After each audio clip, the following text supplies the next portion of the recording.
In this lesson, we'll do a brief overview of the PhpMyAdmin interface. All the databases you create will be listed in the left column.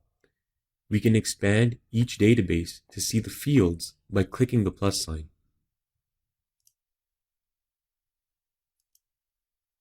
Don't worry about the information schema and the performance schema that you likely have there by default. These come with the installation and are used by PhpAdmin to administer various tasks.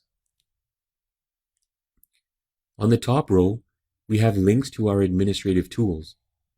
We'll be using many of these as we progress through this section.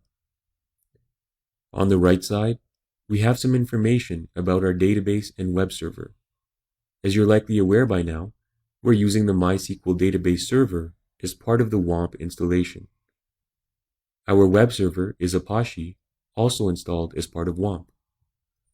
We also have some information about the PhpMyAdmin that we currently have installed, including the version and links to additional support documentation.